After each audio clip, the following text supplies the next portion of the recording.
সাফা ও মারওয়ায় দাঁড়িয়ে যা পড়বে, যখন নবী করিম সাল্লাল্লাহু আলাইহি ওয়াসাল্লাম সাফা পর্বতের নিকটবর্তী হলেন তখন এই আয়াত পড়লেন, ইন্নাস সাফা ওয়াল মারওয়াতা মিন শাআইরিল্লাহ,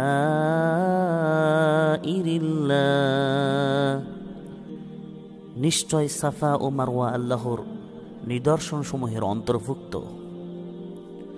আরও বলেন, আবদা বিমা বাদা আল্লাহু বিহি, আল্লাহ যেখান থেকে শুরু করেছেন আমিও সেখান থেকেই শুরু করব।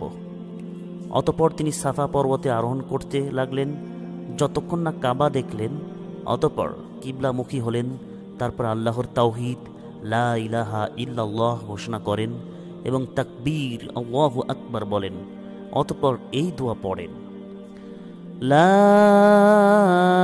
ইলাহা ইল্লাল্লাহু ওয়াহদাহু লা শারীকা লাহু লাহুল মুলকু ওয়া লাহুল হামদু ওয়া হুয়া আলা কুল্লি শাইইন কাদির, লা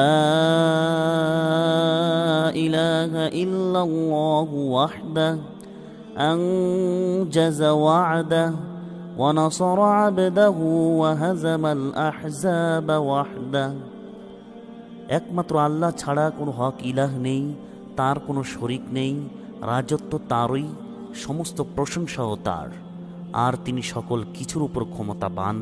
একমাত্র আল্লাহ ছাড়া কোনো হক ইলাহ নেই, তিনি তার ওয়াদা পূর্ণ করেছেন, তিনি তার বান্দাকে সাহায্য করেছেন, আর তিনি সকল বিরোধী দল গোষ্ঠীকে একাই পরাস্ত করেছেন।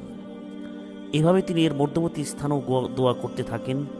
এই দোয়া 3 বার পাঠ করেন। হাদিসটিতে আরও রয়েছে, তিনি সাফা পাহাড়ে যেমন করেছিলেন মারওয়াতেও অনুরূপ করেন।